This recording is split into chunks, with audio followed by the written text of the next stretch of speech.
Depuis le début de l'année, la communauté iranienne de Montréal organise de multiples événements pour montrer leur support au peuple en Iran qui se font massacrer par le régime islamique. En Ontario, le premier ministre Doug Ford a pris parole lors d'un rassemblement de plusieurs centaines de milliers de personnes.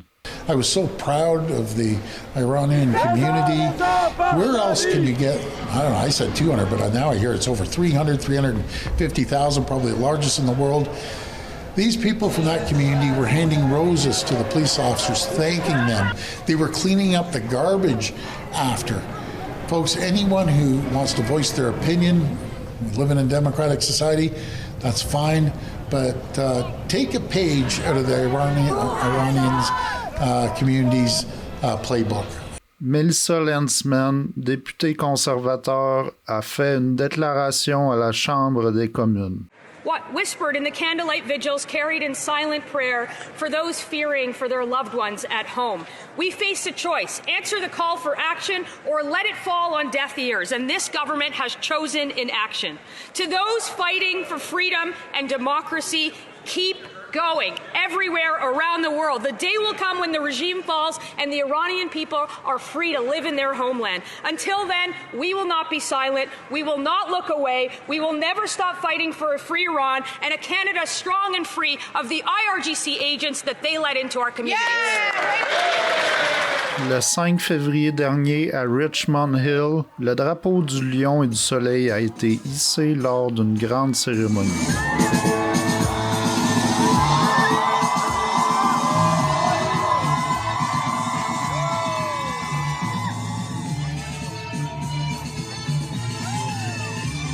Au Québec, malgré une assez grande diaspora iranienne, les déclarations des politiciens se font attendre. Le 16 février, la municipalité de Côte-Saint-Luc a annoncé qu'elle prendrait position et hisserait le drapeau du Lion et du Soleil devant l'hôtel de ville. And now we move on to the resolution supporting a free Iran and the protection of the local diaspora from foreign interference. Attendu que depuis le 28 décembre 2025, le peuple iranien s'est levé dans un mouvement national pour exiger un changement fondamental, une démocratie laïque et la fin du régime clérique. Whereas the regime responded with a coordinated and lethal crackdown on January 8th and 9th, 2026, resulting in an estimated death toll exceeding 30,000 protesters. J'ai ensuite appris que le conseil municipal de Montréal allait lui aussi faire une déclaration.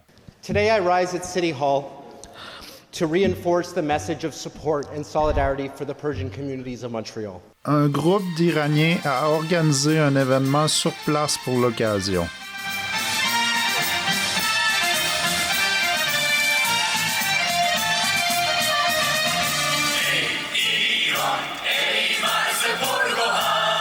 On est là ce soir pour supporter le peuple iranien et envoyer le message qu'on a besoin de supporter les gens de l'Iran et reconnaître notre principal leader qui est Sa Majesté Reza Pahlavi dans cet événement.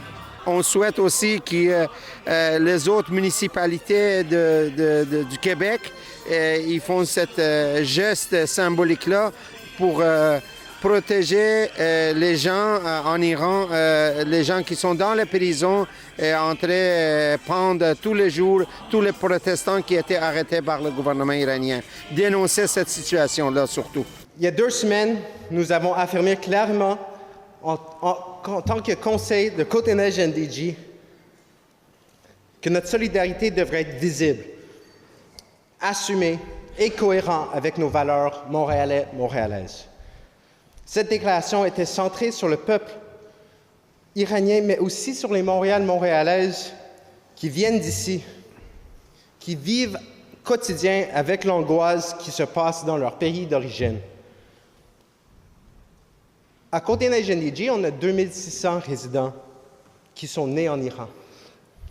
Mais à travers la ville de Montréal, on a 23 000 personnes qui contribuent au quotidien. Every single day they contribute, socially, scientifically, culturally, economically. And we thank you for that. We need to do more to show our appreciation. Ladies and gentlemen, you are already aware of the extraordinary grave situation in Iran, conditions so severe that some human rights observers have been reminded of the Holocaust and have even referred to recent events as an Iranian Holocaust. The government currently in power is regarded by a great many Iranians not as their representative, but as their adversary. In a matter of hours, thousands of demonstrators were killed with live ammunition, and wounded protesters were reportedly targeted, even in hospitals.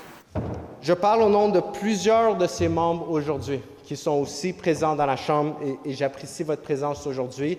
Il y a aussi un regroupement à l'extérieur et il y a une manifestation chaque samedi.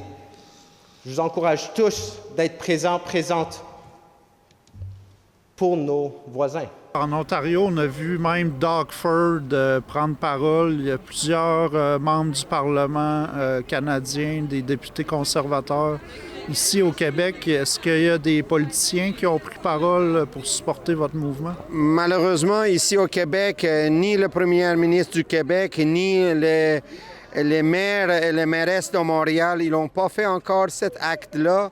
Et il me semble qu'ils sont dormir, ils ne sont pas au courant ou ils ne veulent pas être au courant. Ils n'ont pas fait aucun support, ils n'ont pas fait aucune déclaration. Doug Ford est venu devant 600 000 personnes samedi sur la rue Yonge à Toronto.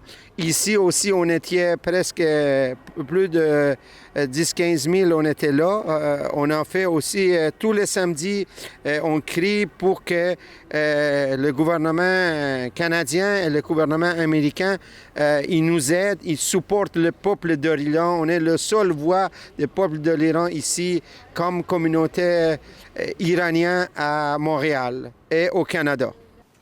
Nous ne prenons pas position dans les débats politiques internes.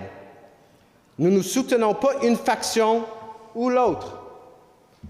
Ce que nous affirmons est plus fondamental. C'est la perte de vie humaine pour avoir exprimé une opinion, ce qui est inacceptable. Durant la séance du conseil municipal, 3 conseillers ont pris la parole. Aucune déclaration n'a été faite par la mairesse de Montréal, Soraya Martinez.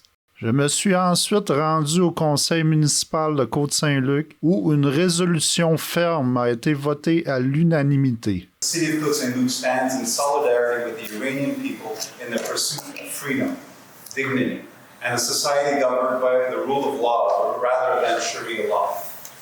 That the city of Côte-Saint-Luc stands with those that believe that the atrocities perpetrated by the Iranian regime exceeds the criteria established by the Royal Canadian Mounted Police for initiating a structural investigation into crimes against humanity. That the city of Côte-Saint-Luc calls upon the Prime Minister and the Government of Canada to aggressively enforce the terrorist listing of the IRGC by seizing assets and expelling agents who pose a threat to community safety. That the city urges the federal government to immediately implement a robust foreign agent registry to prevent hostile foreign enemies from mobilizing in our cities to intimidate the local population. That the city will fly for 1 week in front of City Hall the Lion and Sun flag of Iran, which predates the Islamic Republic. That this resolution be transmitted to the Prime Minister of Canada, the Minister of Foreign Affairs, the local Member of Parliament, and the National Assembly of Quebec to ensure the voices of Côte-Saint-Luc residents are heard. Thank you very much. Do I have a seconder? Des membres de la communauté iranienne étaient sur place et ils ont pris la parole et une photo de groupe a été prise. Une différence majeure avec ce qui avait été fait plus tôt dans la soirée par la ville de Montréal. Vous n'êtes pas seul et votre voix compte ici. Merci beaucoup. Merci.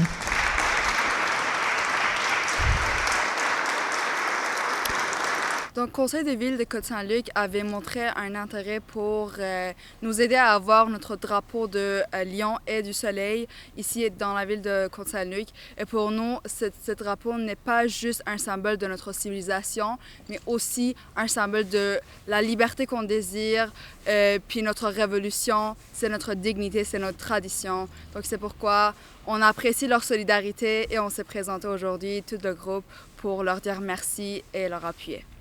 Quel autre politicien que vous aimeriez voir sortir en public pour appuyer la communauté iranienne? C'est sûr que Monsieur le Premier ministre Carney sera vraiment apprécié de venir parler et de donner leurs condoléances et puis aussi de donner leur solidarité. On est une grande communauté iranienne ici à Montréal, d'où le 14 février, on était 570 000 Iraniens dans la ville de Toronto qui se sont pointés. Donc ça va être vraiment une obligation, je dirais, de leur part de parler de ce mouvement, de parler de cette révolution, puis aussi de parler du massacre qui a lieu en Iran. Plus de 40 000 personnes ont été tuées brutalement. Le lendemain, le drapeau du Lion et du Soleil a été hissé et restera en place pendant une semaine. Comme vous le savez, des milliers d'Iraniens se battent actuellement pour leur liberté face à un régime totalitaire et tyrannique. Chez Rebel News, nous avons décidé de lancer une pétition afin d'envoyer un message clair à nos dirigeants. Nous devons soutenir le peuple iranien. Rendez-vous sur canadianforafreeiran.com et signez la pétition.